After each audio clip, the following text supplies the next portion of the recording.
মধ্যপ্রাচ্যে উত্তেজনা কমাতে এবং যুদ্ধের ইতি টানতে সমঝোতা স্মারকে সই করেছেন যুক্তরাষ্ট্রের প্রেসিডেন্ট ডোনাল্ড ট্রাম্প ও ইরানের প্রেসিডেন্ট মাসুদ পেজেশকিয়ান।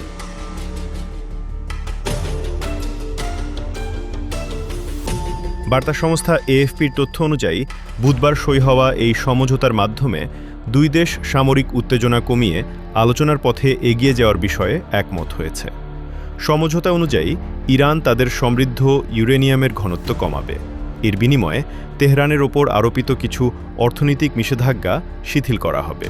পাশাপাশি আন্তর্জাতিক বাণিজ্যের জন্য গুরুত্বপূর্ণ হরমুজ প্রণালী সচল রাখার বিষয়েও সম্মতি দেওয়া হয়েছে।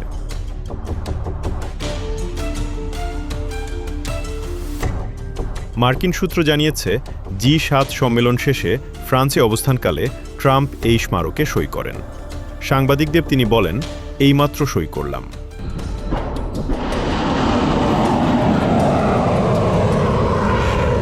অন্যদিকে ইরানের পররাষ্ট্র মন্ত্রণালয়ের মুখপাত্র ইসমাইল বাগাই বলেছেন, দুই প্রেসিডেন্টের স্বাক্ষরের মধ্য দিয়ে সমঝোতা চূড়ান্ত হয়েছে। এখন এর বাস্তবায়নই সবচেয়ে গুরুত্বপূর্ণ বিষয়। চুক্তির আওতায় ইরানের তেল খাতের ওপর আরোপিত নিষেধাজ্ঞা প্রত্যাহারের প্রতিশ্রুতিও দিয়েছে যুক্তরাষ্ট্র। এছাড়া ভবিষ্যতে পারমাণবিক কর্মসূচি নিয়ে চূড়ান্ত সমঝোতা হলে পুনর্গঠন তহবিল গঠনে সহযোগিতা করা হবে।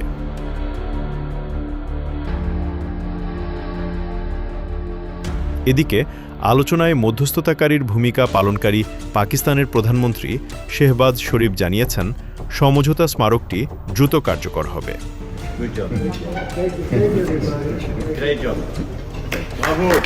দীর্ঘদিনের উত্তেজনার পর যুক্তরাষ্ট্র ও ইরানের এই সমঝোতা মধ্যপ্রাচ্যে শান্তি প্রতিষ্ঠার পথে গুরুত্বপূর্ণ পদক্ষেপ হিসেবে দেখা হচ্ছে।